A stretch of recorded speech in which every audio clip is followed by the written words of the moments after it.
Hi, it's Dre Griggs of the Obsidian Wisdom. Today we'll be answering the question, which is better, positive or negative reinforcement? When it comes to using positive or negative reinforcement, I often use the example of the donkey and the stick. And so I tell my kids, I tell anyone usually when I'm talking to them, that in my world we usually start with the carrot hanging on the end of the stick and then you wave it in front of the donkey. And then the donkey walks trying to eat the carrot. To me, that's positive reinforcement. As long as the donkey continues to try to catch the carrot, eventually it'll catch the carrot, in whatever direction I was looking for the donkey to go, it will go. And so I get the results that I'm trying to get, the donkey gets the result that it wants, and everyone's happy. There are a special few, and you all know who you are, that you just don't want to chase the carrot. And so I end up having to take the stick and I untie the string and the carrot, and then I just hit you with the stick until you start moving. So that's negative reinforcement. When it comes to which one is better, you will find that if you're dealing with certain people, that it depends, like most things. So if you look in the example of sports, you find that it's very difficult for some college football coaches to transition to the NFL. Well, why is that? It's difficult for them because in college, you often are motivating your athletes with a stick. They have a scholarship that you're able to take. You have so much control over them. They really have to rely on you a lot. And more times than not, I think Aaron Rodgers is famously quoted for saying it. He said that when you're in college, you call the person coach. When you're in the NFL, you call the person Bob. You call them by their first name. So you'll find that college coaches who enforce using negative reinforcement, where they have the athletes run and they control what they eat, and when they eat, they can send them to study hall. They can just take them out of the game whenever they want. They can go as far as removing their scholarship. That those coaches, when they move to the NFL, they have no positive reinforcement strategies. And so they go to the NFL. The most recent one was Urban Meyer. I'm down here in Florida. So he went to the Jacksonville Jaguars and he was using his college negative reinforcement strategies. But these are all millionaires. You can't motivate a millionaire with negative strategies because they're like, look, this is my job. I'm an adult. We're both grown. I have kids. I have responsibilities. You're not going to talk to me any old kind of way. Because, hey, these are grown people. We're all grown men, alpha men at that, who are playing sports at the highest level. If you don't realize in that situation very quickly that you cannot use negative reinforcement as readily as you did in college, that you're going to be back in college very quickly. Because professional athletes aren't motivated the same way. Another thing to consider when we talk about most college teams, do you know the players or do you know the head coach? In most instances, you know the head coach. When I say Alabama, you know Nick Saban. When I used to say Florida State, you would know either Jimbo Fisher or Bobby Bowden. And when I say Kirby Smart, you know Georgia. You will find it extremely difficult to give me the names of 5 of the athletes on any of those teams, but you can name the coach much easier. In the NFL, it's the opposite. Most of the celebrity in the NFL is the players. The players are making as much, if not more money. The coaches, they don't have the same tenure where they kind of run the program and they get to make all the decisions. You don't get to just go and recruit and tell people certain things. You have a draft at the beginning of each year. You have to talk to the players and they, in free agency, decide where they want to go.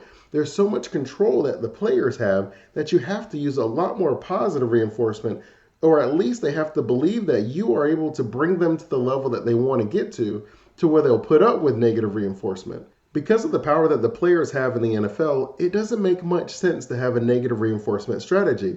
Players, when they play out their contract, they're going to leave and go somewhere else. And everyone's going to know that, hey, you don't want to play for that head coach. We don't win and it's no fun.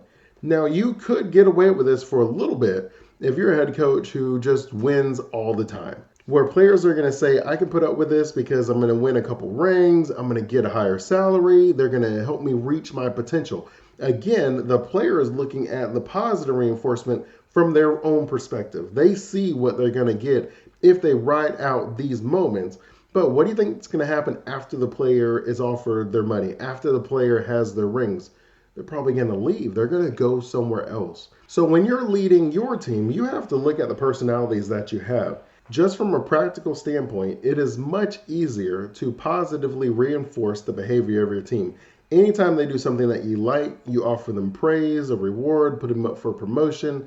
However you reward people, it is much easier to reward the positive behaviors than it is to constantly punish the negative behavior.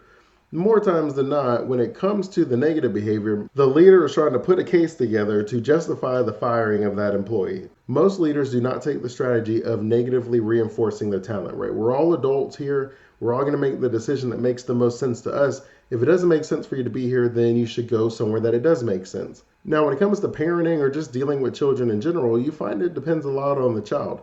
Some children will see positive reinforcement as a weakness, where in their mind, you have the authority and it's your job to exercise that authority. If you show any weakness where you're trying to collaborate with them or you're trying to reward them, they do not respect you.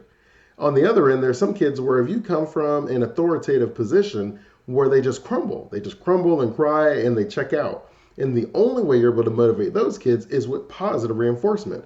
Where I've met kids that will do amazing work for a small bag of candy. I've seen kids do phenomenal tasks for a Happy Meal. Kids can be motivated very easily positively, but I've also seen some kids where they genuinely believe if you talk to them like your friends, that they are going to treat you like their friends, and they don't treat their friends very well.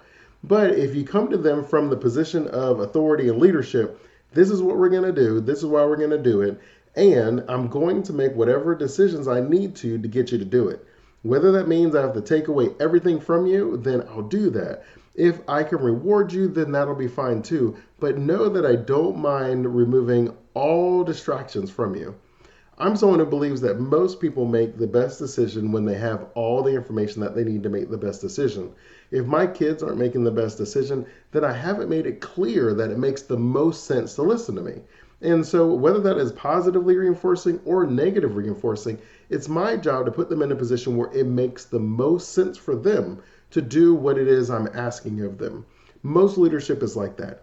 When you meet with people, you find out what their goals are. Anytime you ask something of them, it should line up with one of their goals. Then it makes sense for them to do it. Most people, like I said, if it's in their best interest and you can lay that case out, they're going to do it anyways. And as someone who does financial planning, that is 99% of my job. 1% of it is creating the plan, the 99% is getting you to buy into the plan so that you can see the long-term benefit of achieving your financial goals, right? You're not following the plan because I want you to follow the plan, and I don't even have the ability to negatively reinforce anything. All I can use is positive reinforcement. And the positive reinforcement is all of the goals that you've written for yourself and the ability to check those goals off as we go along, where you start buying in and believing, you know what, this is actually working. I'm actually accomplishing all the things that I want. I'm having the experiences I want with the people I want, supporting the causes I believe in, and I could quit the job at any moment in time that I want to. More times than not, that is what motivates people, is a clear understanding of how these actions will get them the goals that they're looking for. Share your thoughts in the comments. Are you someone that likes to be positively motivated, or are you someone that prefers to be negatively motivated? Do you motivate yourself with positive reinforcement, or do you motivate yourself with negative reinforcement? If you're a leader, how do you motivate your team, and what is your favorite strategy?